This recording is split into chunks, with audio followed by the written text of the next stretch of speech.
আসসালামু আলাইকুম tiny world family. কেমন আছেন সবাই? আশা করি সবাই অনেক ভালো আছেন। আলহামদুলিল্লাহ আমরাও সবাই ভালো আছি। তো নতুন আরেকটি ভ্লগ শুরু করতে যাচ্ছি। আশা করছি আপনাদের ভালো লাগবে। তো সকালবেলা নতুন একটা ক্যান্ডেল অন করে দিয়েছি। বাথ অ্যান্ড বডি ওয়ার্কসের এই ক্যান্ডেলগুলো আমার ভীষণ পছন্দের। তো ফলের কালারের আমি একটা ক্যান্ডেল অন করলাম। আর একটু সরিয়ে রেখেছি যাতে ক্যাবিনেটের নিচে পুড়ে না যায়। আর হচ্ছে আমি একটু ব্রেকফাস্টও করলাম। ব্রেকফাস্ট বলতে কি চিয়া পুডিং খেয়েছি। এই চিয়া পুডিং প্রায় সময় দেখা যায় ফাঁকিবাজি ওয়েতে আমি খেয়ে থাকি। তো আজরাকে স্কুলে ড্রপ অফ করে বাসায় চলে এসেছি। আর আসার পথে ডলার স্টোরে নেমেছিলাম। ওর স্কুলটা যেখানে সেইম প্লাজাতে ডলার স্টোর আরও অনেক বিভিন্ন ধরনের স্টোর আছে। ম্যানিকিউর পেডিকিউরেরও দেখলাম যে সেলন একটা আছে। মানে খুবই ভালো লাগে যখন ড্রপ অফ করি মনে হয় যে সব দোকানে একটা চক্কর মারি। কিন্তু উপায় নেই, অনেক কাজ থাকে, ঘরে অনেক রেসপন্সিবিলিটি আছে। তো তাড়াহুড়া করে দেখা যায় যে ডানে বাঁয়ে না চেয়ে দৌড়ে চলে আসি। যাই হোক ডলার স্টোরে মনে হয় ১০-১৫ মিনিটের মতো নেমেছিলাম। আর তখন ফলের জিনিসপত্রগুলো এরকম একটা পাশে রেখে দিয়েছিল। ভাবলাম আমার ফ্রন্ট পোর্চটা মোটেও মানে কোনো কালারফুল কিছু দিয়ে সাজানো হয়নি এবার। যদিও বা তখনও এই ব্লগটা যেহেতু কিছুদিন আগের, তখনও কিন্তু গাছের পাতার সুন্দর কালার ছিল। আর এই ম্যাটের নিচের যে কি বলে ব্ল্যাক অ্যান্ড হোয়াইট যে চেকার্ড ইয়েটা ম্যাট, লেয়ারিং প্যাড বলে বা লেয়ারিং ম্যাট বলে, ওইগুলো আমি কিনেছিলাম লাস্ট ইয়ারে। এইটা অ্যামাজন থেকে, আমি ডেসক্রিপশন বক্সে লিঙ্ক দিয়ে দিব। তো ফাইনালি বিছালাম আর কি। এটা আমার ডাইনিং টেবিলের কর্নারেই ছিল। আর যে রিবন এনেছিলাম এই রিবনটা কেটে আমি আমার ফ্রন্টের যে ট্রিটা ছিল সেটার মধ্যে দিয়ে দিয়েছি। আর ছোট ছোট পামকিনগুলোকেও লাগিয়ে দিয়েছি যাতে দেখতে কিউট লাগে। মানে মনে হচ্ছিল যে অরেঞ্জ কালারের ছোট ছোট পামকিন ধরেছে। আসলে সামনের দরজা তো মনটা ভালো হয়ে গিয়েছে। আর আজকে কিন্তু খুব সুন্দর রোদও উঠেছে, দেখতেই পাচ্ছেন। একদম রোদের জন্য সুন্দর করে পিকচারও তুলতে পারছিলাম না। তো সামান্য একটা জিনিস অ্যাড করাতেই দেখা যাচ্ছে যে অন্যরকম লুক এসেছে। প্লাস আমি ল্যান্টার্নের মধ্যে রিবনের মতো সেম বো এনেছিলাম, সেগুলো লাগিয়ে দিয়েছি। মনে হচ্ছিল নতুন ল্যান্টার্ন কিনেছি। পরে দেখতে পেরেছি যে আমার এটা পুরা ডোরের সাথে ম্যাচ হয়ে গিয়েছে কালারটা। এটা হচ্ছে অ্যামাজন থেকে আরেকটা জিনিস বাচ্চাদের জন্য ক্রাফটের জন্য নিয়ে এসেছি। এই ক্রাফটের এই পুরো সেটটা মনে হয় $14 না $15, বাট 300 না 350 পিসের এখানে। তো প্ল্যান হচ্ছে বাচ্চাদেরকে বসিয়ে ক্রাফট করতে দিব। আর সব কিছু একসাথে দিব না, লুকিয়ে রাখবো আমি। 2টা-4টা করে করে আর কি দিব, প্লেট টেট দিয়ে বা কালারিং পেন্সিল দিয়ে, যাতে করে স্কুলের মতো করে ওরা একটু বসে খেলে। যেটা বলি যে বিকেলবেলা শীতের সময় তো বাইরে যেতে পারে না, তো অনেক লম্বা সময়। আর আমি চাই না এত বেশি টিভি দেখুক বা ট্যাবলেট দেখুক। তো একটু সময় খেললে হাফ অ্যান আওয়ারই হোক, মনে হয় যে একটা কিছু নিয়ে বিজি থাকলো। আর ওদের জন্য একটা ক্রাফটের টেবিলও অর্ডার করেছি। তো এই জন্যই আর কি প্ল্যান যে এটাতে বসে 2 ভাই বোন মিলে খেলবে। আর ডলার স্টোর থেকে আসার সময় চকও নিয়ে এসেছি। তো আমি এগুলো ডেসক্রিপশন বক্সে লিঙ্ক দিয়ে রাখবো। অনেক কাজের কিন্তু এগুলো। আর আপনি স্টোর থেকে কিনতে গেলে অনেক দাম দিয়ে কিনবেন। এই $15 মনে করেন আমি পুরো একটা জার পেয়ে গিয়েছি। আর এগুলো গুছাতে গুছাতে আপনাদের সাথে একটা ইনফরমেশন শেয়ার করব, যেটা হচ্ছে আপনারা যারা আমার ব্লগ দেখেন দেশের বাইরে থেকে, তারা তো প্রায় সময় বাংলাদেশে আমাদের এটা সেটা কারণে টাকা পাঠাতে হয়, আত্মীয়স্বজন বলেন, ডোনেশন বলেন, কত কিছুই থাকে। তো এই জন্য একটা রিলায়েবল সোর্স লাগে। তো আপনারা অনেকেই জানেন যে ট্যাপ সেন্ড সম্পর্কে। ট্যাপ সেন্ড হচ্ছে একটা রিলায়েবল মানি ট্রান্সফার অ্যাপ। আমি পার্সোনালি এটা নিজে ইউজ করছি প্রায় আজকে 2 বছর ধরে। একদম নিঃসন্দেহে আমি দেখা যায় আমার যখনই টাকা পাঠানোর দরকার পড়ে আমি ট্যাপ সেন্ডই ব্যবহার করি। অন্য কোনো অ্যাপ আর ব্যবহার করি না। কারণ এটাতে রেটটা খুবই ভালো দেয়, একদম হাইয়েস্ট রেটে আর কি আপনি ইনস্ট্যান্ট টাকা পাঠাতে পারবেন। আর হচ্ছে আপনার টাকা পাঠানোর বিভিন্ন ওয়ে আছে, যেমন ব্যাংক ট্রান্সফার করতে পারবেন, বিকাশে পাঠাতে পারবেন। আর কোনো ট্রান্সফার ফি লাগে না, মানে জিরো ট্রান্সফার ফি। আর এটাতে নগদও করা যায়, রকেটও। তারপরে ক্যাশ পিক আপ ভায়া পিনকোড, মানে পিনকোড ইউজ করে আপনি ক্যাশ পিক আপ করতেও পারবেন। আর গভর্নমেন্টও এটা থেকে 2.5% ইনসেন্টিভ পেয়ে থাকে। আর হচ্ছে আপনি যে কোনো দেশ, মনে করেন ইউএসএ, ইউকে, কানাডা, ইউরোপ বা ইউএইর যে কোনো দেশ থেকে বাংলাদেশে টাকা পাঠাতে পারবেন। আর আপনারা যদি আমার মানে লিঙ্ক থেকে যদি অ্যাপটা ডাউনলোড করেন, তাহলে নতুন যারা আর কি ওপেন করবেন অ্যাকাউন্টটা, তারা $10 করে পেয়ে যাবেন, বা 10 ইউরো করে যেই দেশ থেকে পাঠাবেন, যদি কানাডা থেকে পাঠান তাহলে ক্যানাডিয়ান ডলারে $10 এক্সট্রা পেয়ে যাবেন, বা 25 দিরহাম যদি ইউএই থেকে পাঠান। আর TINY আমার প্রোমো কোড। তো এই কোডটা ইউজ করে আপনারা যখন টাকা পাঠাবেন, নতুন অ্যাকাউন্ট বলছি, পুরনো অ্যাকাউন্ট হলে হবে না, তো আপনারা চেষ্টা করবেন নতুন অ্যাকাউন্ট ক্রিয়েট করে তারপরে টাইনি এই কোডটা ইউজ করলেই $10 এক্সট্রা আপনি যাকে পাঠাচ্ছেন দেশে তাকে $10 অ্যামাউন্টে সমপরিমাণ টাকা বাংলাদেশে রিসিভ করবে। তো আমি ডেসক্রিপশন বক্সের লিঙ্ক দিয়ে রাখবো। আপনারা আমার দেয়া লিঙ্ক থেকে, আপনারা যদি অ্যান্ড্রয়েড ইউজার হন তাহলে আপনাদের প্লে স্টোর থেকে, আর আইফোন ইউজার হলে আপনারা আপনাদের যেখান থেকে অ্যাপ ডাউনলোড করেন সেখান থেকে অ্যাপটা ডাউনলোড করে অ্যাকাউন্ট ক্রিয়েট করে ব্যাস ঝটপট টাকা পাঠিয়ে দিতে পারবেন আপনার প্রিয়জনের কাছে বাংলাদেশে। তো কথা বলে বলে দেখতে পেরেছেন যে আমি এই ক্রাফটের টেবিলটা অ্যামাজন থেকে অর্ডার করেছিলাম। প্রায় 1 সপ্তাহ ধরে বসে আছে ঘরে, হাদিয়ানে বাবার আর সময় হচ্ছিল না।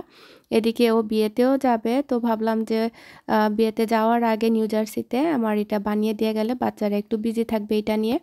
তো আমি কিন্তু সুন্দর করে ডলার স্টোর থেকে আনা এই ক্যারিগুলোর মধ্যে চক, তারপরে মার্কার সব কিছুই রেখে দিয়েছি, আর এই বুকগুলো নিয়ে এসেছি যাতে করে স্কুল থেকে আসার পরে দুইজনে মিলে সুন্দর করে খেলা করতে পারে। আমেরিকায় ফল সিজন মানেই হচ্ছে পামকিন, মানে মিষ্টি কুমড়া ছড়াছড়ি। যদিও বা এটার টেস্ট আমাদের বাংলাদেশের মিষ্টি কুমড়ার মতো না, তবে অনেকটাই সিমিলার। আর আমার আদিয়ান স্কুল থেকে এই পামকিন নিয়ে এসেছিল আর বায়না ধরেছিল স্যুপ বানিয়ে দেওয়ার জন্য। তো আজকে আপনাদের সাথে ঝটপট সহজ একটা পামকিন স্যুপের রেসিপি শেয়ার করতে যাচ্ছি। আর এটার জন্য আমি আমেরিকান এরকমের একটা ছোট পামকিন ইউজ করছি, যেটার কিনা চামড়া এখনও সফট ছিল, মানে শক্ত হয়ে যায়নি। আপনারা নখ দিয়ে গেঁথে দেখতে পারবেন বা একটু টুথপিক দিয়ে মানে পিক করে দেখতে পারবে যে এটা সফট আছে কি না, তাহলে বুঝতে পারবেন এটা খাওয়ার উপযুক্ত। বেশি শক্ত হয়ে গেলে কিন্তু ওইটা পিল করাও হার্ড হয়ে যায়, প্লাস খেতেও ভালো লাগে না। আর আমি দেশি মিষ্টি কুমড়া দিয়ে কখনো ট্রাই করিনি, তবে আমার কাছে মনে হচ্ছে খারাপ লাগবে না, ট্রাই করে দেখতে পারেন। তো আমি পামকিনটাকে প্রথমে ওয়াশ করে নিয়েছিলাম, আপনারা চাইলে পিল করেও নিতে পারেন। যেহেতু আমি আস্ত মিষ্টি কুমড়াটা বা পামকিনটা ইউজ করব, এই জন্য আমি ওয়াশ করে নিয়েছি। তো 2 ভাগ করে নিয়ে আমি কিন্তু এখানে ভেতর থেকে যত বিচি আছে সেটা খুলে ফেলে দিচ্ছি, কারণ এটা আমি বেক করব, বলতে পারেন একদম সহজ উপায়ে যেটাকে বলে স্যুপ বানানো। তো এরকম হাফ করে আমি একটা বেকিং শিট বা বেকিং ট্রের মধ্যে নিয়েছি। আমি এটা পাইরেক্সের একটা নিয়েছি ওভেন প্রুফ, বাট আপনারা চাইলে ফয়েলের ট্রের মধ্যেও করতে পারেন। সাথে নিয়ে নিয়েছি কয়েকটা টমেটো, যত বড় মিষ্টি কুমড়া সেই সাথে সামঞ্জস্য করে টমেটো নিয়েছি। এখানে 6টার মতো টমেটো আছে। নিয়েছি পেঁয়াজ আস্ত একটা নিয়েছি, রসুনের কোষ নিয়েছি, বড় একটা আস্ত রসুন, মনে করেন 10 কোষের মতো হবে। তারপরে বেশি করে অলিভ অয়েল প্রায় 1 টেবিল স্পুনের মতো দিয়েছি, লবণ আন্দাজ করে, আর গোলমরিচের গুঁড়া দিয়েছি 1 চায়ের চামচের মতো। দিয়ে ভালো করে একটু হাত দিয়ে মিক্স করে তারপরে ওভেনের চেষ্টা করবেন উপরে রেখে দেওয়ার জন্য। আমি বটম রেখে দিয়েছি, পরে অবশ্য শিফট করেছিলাম। তো আমি কিন্তু ওভেনের যে ব্রয়েল অপশন আছে সেটাতে দিয়েছি, কারণ বেক করে আমি আগে দেখেছি অনেক সময় লাগে। তো ব্রয়েলে দিয়ে দিলে সাথে সাথে হয়ে যায়, সুন্দর একটা চার্ট বা পুরো একটা ভাব চলে আসে, বা পুরা ভাব চলে আসে। প্রায় 45 মিনিট পরে এরকম অবস্থা হয়েছে। ওভেনের লাইট অন করে রাখবেন, এতে করে দেখতে পারবেন বাইরে থেকে কেমন অবস্থা। তো এখন ওভেন থেকে বের করে তারপরে হচ্ছে আমি টমেটোর উপরে যে পিলগুলো সেগুলো কিন্তু আস্তে করে টান দিলে উঠে চলে এসেছে। তো ওইভাবে টমেটোর পিল ছাড়িয়ে তারপরে আপনার রসুনও ভেতর থেকে মানে জাস্ট টিপ দিলেই কিন্তু আপনার রসুনের যে কোষটা সেটা বেরিয়ে আসে। আর পামকিনগুলোকেও এরকম স্পুনের সাহায্যে স্কুপ করে আমি নিয়েছি। বেল পেপারগুলো দিয়ে দিয়েছি। আমি আস্ত একটা রেড বেল পেপার দিয়েছিলাম, একটা না অ্যাকচুয়ালি 2টা দিয়েছিলাম। তো সাথে এখন হচ্ছে আমি দুধ দিয়ে দিয়েছি, আর দিয়ে দিচ্ছি ম্যাগির যে চিকেন কিউবগুলো থাকে সেটার একটা কিউব, জাস্ট একটা ফ্লেভার আসার জন্য। আর আপনারা চাইলে এটা দুধের মধ্যে সম্পূর্ণ করতে পারেন, নয়তো বা ভেজিটেবল স্টক যে পাওয়া যায় বাজারে, বা পানি দিয়েও অ্যাড করে কিন্তু করতে পারেন। তবে ক্রিমি ভাব আনার জন্য মাস্ট আপনাকে দুধটা ব্যবহার করতে হবে। তার সাথে আমি দিয়ে দিচ্ছি হচ্ছে ফ্রেশ বেজল লিফ যদি ফ্রেশ না থাকে তাহলে ড্রাইটা আপনারা ইউজ করতে পারেন। সাথে দিয়ে দিচ্ছি রোজমেরিটাও ব্যবহার করতে হবে মাস্ট, আর ফ্রেশ হলে তো আর কথাই নেই। তার সাথে দিয়ে দিচ্ছি ইটালিয়ান হার্ব, এটাও প্রায় 1 চায়ের চামচের মতো। মানে সবকিছুই এরকম ১ চায়ের চামচ করে দিয়েছি আর লবণ দিচ্ছি আরও একটু, কারণ আমার কাছে মনে হয়েছে লবণ লাগবে। তো স্যুপটা বেশি ঘন মনে হচ্ছিল, তো আমি আরও একটু দুধ দিয়ে দিয়েছি। আর এটা সম্পূর্ণটাই দুধে করলে বেস্ট হয়, কারণ হচ্ছে যেটা বললাম এটা এরকমই খাওয়া হয়, ক্রিমি পামকিন স্যুপ। আমাদের এখানে পানিরা ব্রেড নামে একটা ফাস্টফুড চেইন আছে বলতে গেলে, সেখানের এই পামকিন স্যুপটা খুবই পপুলার, বিশেষ করে এরকম ফল বা অটাম সিজনে। আর খুবই ভালো লাগে খেতে। আর এগুলো তারা সার্ভ করে হচ্ছে ক্র্যাকার্স বা গ্রিল চিজ স্যান্ডউইচের সাথে। আর গ্রিল চিজ স্যান্ডউইচ ছাড়া আমার কাছে মনে হয় আমেরিকান কোনো স্যুপই জমে না। আর এই স্যুপটা এরকম ঘন ঘন একদম ঠিক স্যুপ হয়ে থাকে আর একদম ফিলিং হয়, যেহেতু দুধ টুধ দেয়া, আর অনেক হেলদিও আর অনেক ভাইটামিন সমৃদ্ধ। একবার খেলে মনে করেন আপনার পেটে পুরো ৪-৫ ঘন্টার মতো থাকবে। আর যাদের বাসায় ওভেন নেই তারা কিন্তু চুলার মধ্যেও এটা করে নিতে পারেন। বড় একটা ফ্রাইং প্যানের মধ্যে তেল ছাড়া শুকনা রোস্ট করে আর কি একটু পুরা পুরা ভাব এনে সেম প্রসেসটা ফলো করলেই হয়ে যাবে। আর ঝালের জন্য চাইলে কিন্তু আপনারা চিলি ফ্লেক্সও অ্যাড করতে পারেন।